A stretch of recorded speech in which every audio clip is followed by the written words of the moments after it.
For most of us, beginning a day involves the simple act of putting on clothes. We select fabrics and styles, the weather, our work, our mood. This has become so ingrained in modern life that we rarely question it. Yet, if we travel back through human history, or to certain corners of our world today, we would find a very different relationship with the human form. For countless generations and in many diverse societies, the unclothed body was not a source of shame. It was a natural state of being, as unremarkable as the trees, the rivers, the sky. This essay is a respectful world tour, chapter by chapter, to understand why some cultures embraced, and continue to embrace, nudity. We will visit the Amazon and the steam-filled saunas of the North, ancient rituals and modern movements, seeking understanding, not sensationalism. Our journey begins in the world's warmest regions, where the sun is relentless and the air thick with humidity. In the vast Amazon rainforest, and rain is sudden, heavy garments trap heat, retain moisture, and hinder movement.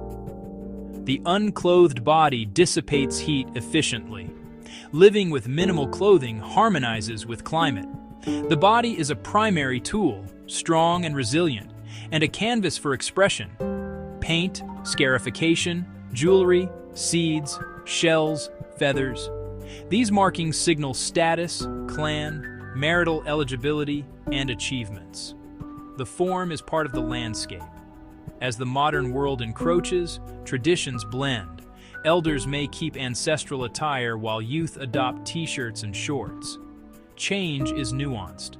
Outsiders must approach with respect. Here, absence of clothing is not about sexuality or immodesty, but practicality, identity, and kinship with nature. From the practical, we turn to the spiritual. Shedding clothes can be a ritual gesture, a way to approach the divine, symbolizing purity, humility, and casting off status. In ancient Greece, Olympic athletes competed nude, not for speed but as tribute, honoring the human form as a gift to the gods. In India, Naga sadhus renounce possessions, including clothes, as radical detachment. Their nakedness marks a path of austerity and truth. They live remotely, emerging for Kumbh Mela, revered for extreme devotion. Some modern pagan and Wiccan rites are performed sky-clad, to stand equal and open to nature and the divine. In these rituals, nudity is profoundly non-sexual, a vessel for faith, humility, and connection. It speaks to a universal impulse, to reach beyond ourselves using the most fundamental thing we possess, our bodies. To witness this is to see faith in raw, powerful form. Diverse ways humanity seeks the sacred. The body is also a centerpiece of social life.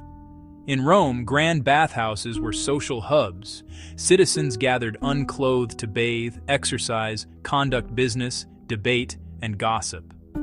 In the Thermae, the naked body was a social equalizer. Today, that spirit lives on in Northern Europe. The Finnish sauna is a cultural institution, a sacred space for relaxation, quiet conversation, and purification, shared by families and friends, devoid of eroticism. Worldwide, Japanese onsen, Turkish hammam. Rituals vary, gender segregated or mixed, but all tend the body. Unspoken rules keep spaces respectful. No photos without consent, no staring, calm coexistence. Sharing space normalizes diversity, a quiet rebellion against unrealistic media standards, fostering healthier self-image. Here the body is simply a body, to be cleansed, warmed, and relaxed. Beyond quiet saunas and solemn rites, nudity appears in public celebrations. These events link body to nature's cycles, fertility, and fortune. In Japan's Hadaka Matsuri, thousands of men in Fundoshi brave winter cold in intense chaotic rituals. They seek luck, ward off evil, and endure together. Purification through communal effort. Historically, many European festivals had pagan origins. Most overt practices faded, but echoes remain. Today, naturist and body-positive parades use public nudity as joyful protest, celebrating natural beauty. Festivals create licensed spaces to suspend dress codes, reminding us clothing is a social construct. In the 20th century, a modern movement arose, linking nudity to health, nature, and social reform. In Germany, Freikörperkultur, free body culture, promoted sunlight, fresh air, and equality. The idea spread across Europe and North America: clubs, resorts, and designated beaches, spaces for individuals and families to swim, sunbathe, play sports, and socialize, non-sexual, respectful. Core tenets: respect for others, respect for the environment, and acceptance of the body. Exposure to real diversity reduces image anxiety and fosters self-acceptance, often from a young age. Today, FKK thrives, clearly marked beaches, campgrounds, and parks, guided by consent and conduct rules. No photos without consent, no staring, no discomfort. To appreciate cultures that embrace nudity, we must also understand those that do not. Covering the body is rooted in culture, history, and environment, as much as leaving it bare. Major religions emphasize covering as respect for oneself, for God, and for social order. Climate shapes clothing. Desert sun and Arctic cold demand mastery in functional garments. With urbanization and stratification, clothing marks identity, wealth, profession, allegiance. The body became private. Laws and taboos regulated exposure to maintain order. Neither approach is superior. Each arises from unique histories, environments, and beliefs. Respect means acknowledging divergent paths. Our journey shows the body is more than biology, a canvas for culture, a vessel for faith, a storybook of our world. In the Amazon, practical wisdom.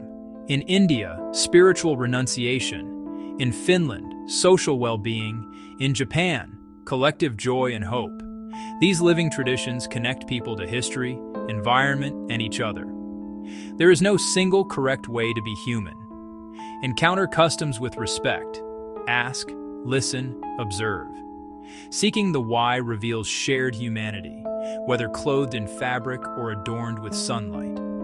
Continue to explore, learn, and celebrate human diversity on this remarkable planet, in this remarkable vessel we call the body. When being nude is normal, ancient traditions that still exist today.